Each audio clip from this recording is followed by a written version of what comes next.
TV19, 100% Corrèze sur tv19.fr. TV19.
Deuxième randonnée des biches, et je suis en compagnie justement des biches, 3 personnes qui sont là, et nous sommes au deuxième point de ralliement, et je vais simplement m'approcher de Karine. Votre impression, ça fait déjà depuis un petit moment que vous faites du 4x4 ou c'est la première fois? Pas du tout, c'est la deuxième fois que je monte dans un 4x4. Et alors, vous avez attrapé le virus, je suppose, tout de suite? Le virus, je sais pas, mais en tout cas, j'accompagne Carole et pourquoi pas, hein, si elle me redemande de participer, oui. Et puis c'est vrai qu'on a vu qu'il y avait des passages très très difficiles, c'est pas évident de pouvoir maîtriser cet engin, si je puis dire, puisqu'avec les 2 ponts, c'est pas toujours facile. Alors la maîtrise quand même, c'est Carole puisque c'est elle qui pilotait, mais oui, je pense que voilà, elle est en confiance et puis ça marche, donc c'est pas facile, mais c'est ça qui est bien aussi, c'est que ce soit pas toujours facile. Carole, c'est pas ce que je disais tout à l'heure, c'est pas facile de pouvoir maîtriser un engin pareil, mais je crois qu'on a un peu d'adrénaline qui passe sur des passages difficiles. Oui, tout à fait, mais après ça paraît plus impressionnant. Moi j'ai l'impression quand on voit de l'extérieur que quand on est dans l'engin, quoi. En fait ça se fait, et puis c'est ce que je disais, faut pas réfléchir, je pense. Il y a des moments, si on y est, faut qu'on avance, donc mais bon, ça se conduit comme une voiture avec un peu plus de niaque, mais sinon voilà, c'est pareil, hein. Ça fait depuis longtemps que vous faites du caca? Non, on a fait ensemble, hein. Là c'est le premier 4x4 que j'ai, et on s'est entraîné un peu, on a fait une petite randonnée il y a 3 semaines, et voilà. Vous appréhendez les passages difficiles, vous choisissez le terrain ou effectivement des fois c'est le 4x4 qui lui choisit? Oui, enfin nous on suit un peu, hein, mais on choisit pas le terrain, non, on essaye d'aller au plus facile, mais bon, là où on espère que ça va passer. Mais c'est pas toujours facile, si je puis dire. Loin de là, mais là ce matin ça s'est bien passé, on n'a pas fini encore, hein. Et vous êtes donc copilote, hein, dans ces sons. Derrière. Sandrine, un petit mot quand on ne conduit pas et quand on est dans le véhicule?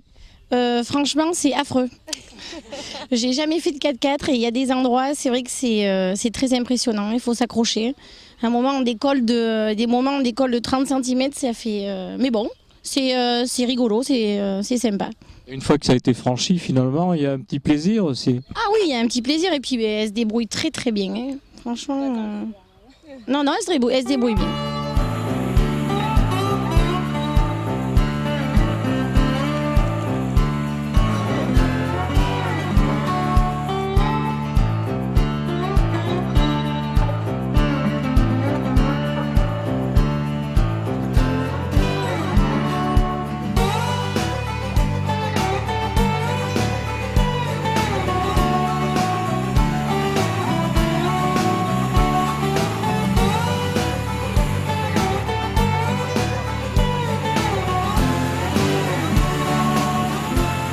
Jérôme, simplement, donc ce deuxième randonnée, si je puis dire, des biches, ça se passe très bien en plus sous le soleil. Tout à fait, on est sous le soleil, on a 20 équipages, donc ça en fait 8 de plus que la dernière édition. Ça monte en puissance, bon là ça reste au niveau local, quoi, hein. Donc ce sont des équipages essentiellement corréziens qui viennent d'un peu toute la Corrèze, donc Haute-Corrèze, Basse-Corrèze, etc. Et donc on a des équipages carrément féminins, hein, c'est-à-dire copilotes, pilotes. Et sinon, pour la moitié des autres équipages, c'est le compagnon qui fait copilote, voilà, et qui conseille un petit peu dans les endroits qui peuvent être difficiles. Jérôme, il n'y a pas une intuition féminine parce qu'on les a vues tout à l'heure sur un passage tout à fait délicat et elles s'en sont parfaitement bien sorties. Effectivement, c'est pas ce que l'on peut penser et que les filles elles vont pas franchir correctement parce qu'elles ont le calme et elles sont, je pense, plus réfléchies que les garçons et ça les amène à passer allègrement les zones de franchissement. Surtout qu'on en a vu une tout à l'heure, c'était pas évident, le bourbier, comme vous l'avez dit, sorti sur les 2 ponts. Voilà, ouais, elle était en croisement de pont et puis finalement, avec le calme et la maîtrise, elle a pu sortir facilement son épingle du jeu, effectivement. Jérôme, nous sommes là en ce moment donc sur le deuxième point de ralliement. On va partir sur un autre point qui est un petit peu plus délicat, peut-être un peu plus joli si je puis dire. Voilà, donc il y a des difficultés, donc c'est des côtes en pierre, descente, avec franchissement de gué. Et donc là, on va arriver sur le domaine de l'étang de Ruffo sur le coup des midi 30. Et ensuite, après le déjeuner, donc, elles vont repartir pour 70 km. Donc là, ça fait beaucoup de kilomètres avec 3 zones de franchissement dans l'après-midi, quoi. 3 zones délicates comme celle qu'on vient de voir. Voilà. Chanac-les-Mines, tout à fait, j'allais dire, au fait même de pouvoir faire pas mal de manifestations, puisque au mois d'août, donc là ce sont les demoiselles, et au mois d'août, on va retrouver les messieurs. Alors tout à fait, au mois d'août c'est les messieurs, donc là c'est différent. On a des gens qui viennent de toute la France, on a même des Belges, des Suisses. On a 100 équipages là, en fait, 100 équipages avec des franchissements qui sont relativement difficiles, donc des franchissements de 5 degrés sur 5, voilà. 350 km de parcours. Vous nous rappelez les dates au mois d'août? Alors au mois d'août, donc ce sera le 21, 22 et 23. Donc le 21, il y a un parcours de nuit de 40 km assez difficile, et ensuite ça tourne sur 3 boucles par groupe de 30 véhicules, et ça alterne là-dessus, voilà. Les inscriptions? Les inscriptions, là pour l'instant on en a une quarantaine d'inscrits, voilà, à 3 mois de l'événement donc. Donc la randonnée des sangliers, puisque c'est le nom.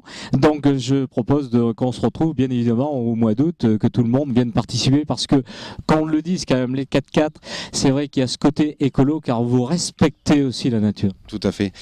Effectivement, on nous tape un peu dessus, quoi, par rapport à la pollution, effectivement. Mais bon, il faut savoir que si on avait des 4x4 électriques, tout le monde serait équipé de 4x4 électriques, parce que nous, notre plaisir, c'est la nature, en fait, hein, et le franchissement avec nos engins. Mais c'est pas détruire la nature, bien au contraire. Donc on fait des actions, justement, on fait des actions pour tout ce qui est environnement. Donc on ouvre les chemins, on va nettoyer les rivières, etc. dans notre association. Donc on fait ça au printemps. C'est-à-dire qu'on se rejoint tous et tout le monde prend ses sacs et ses bottes, et on va ramasser tous les détritus qui traînent, on amène les gens du village, etc.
TV19, 100% Corrèze sur tv19.fr.